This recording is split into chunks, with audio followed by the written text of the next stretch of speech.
Vous dites qu'on est fatigué. Pourquoi il veut donner la condition ivoirienne? Pourquoi? Nous ne voulons pas ça. On est fatigué. Rejoignez-moi, on va enlever Ouattara au pouvoir. Ouattara, c'est le passé. Ce que l'on craignait est visiblement en train d'arriver en Côte d'Ivoire. Des témoins parlent de 3 ou de 4. La Côte d'Ivoire, à nouveau au cœur de la tourmente. À Abidjan, la tension est palpable. Manifestations, heurts, rumeurs persistantes de coup d'État. Le pays retient son souffle. Au centre de la controverse, le président Alassane Ouattara.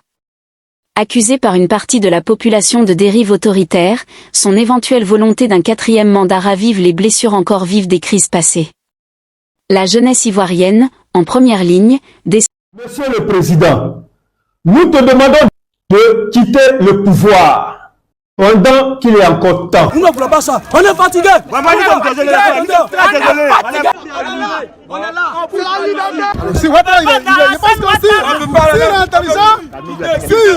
Sont dans les rues pour réclamer plus de démocratie, plus de justice. Des scènes de colère éclatent dans plusieurs quartiers. Les forces de l'ordre déployées massivement tentent de contenir un soulèvement populaire grandissant. Les slogans sont clairs, non à la dictature, oui à l'alternance. Face à cette contestation, le gouvernement ivoirien tente de rassurer. Mais les appels au dialogue peinent à calmer une population qui ne veut plus rester silencieuse. Les réseaux sociaux... Ce qui se passe actuellement en Côte d'Ivoire est vraiment triste. Alassane Dramane Ouattara est tellement, je le dis haut et fort, il est tellement un manipulateur, il est tellement un bandit, un vaurien, un sanguinaire, un dictateur, un imposteur de grand chemin. S'enflamme, les images des violences circulent, amplifiant la crise.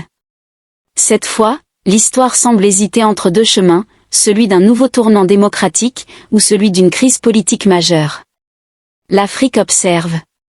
Et la Côte d'Ivoire. L'élection ne doit pas être une bataille à mort. Vous n'excluez pas d'être à nouveau candidat en 2025? Ah non, non, écoutez, ça suffit comme ça. C'est un sacrifice que je fais.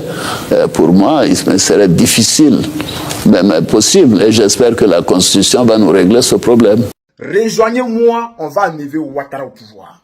Le gouvernement, elle, écrit peut-être l'un des chapitres les plus décisifs de son avenir politique. Acte de ce qu'a fait la Côte d'Ivoire, et malheureusement la sanction est inévitable. À partir d'aujourd'hui, Alassane Ouattara est exclu. Je dirais que son rôle dans le jeu politique en Côte d'Ivoire est terminé. Il faut qu'il se retire pour ne pas entraîner le pays dans de nouvelles contestations, dans des polémiques, dans des violences éventuelles, parce que les Ivoiriens aspirent à tourner la page.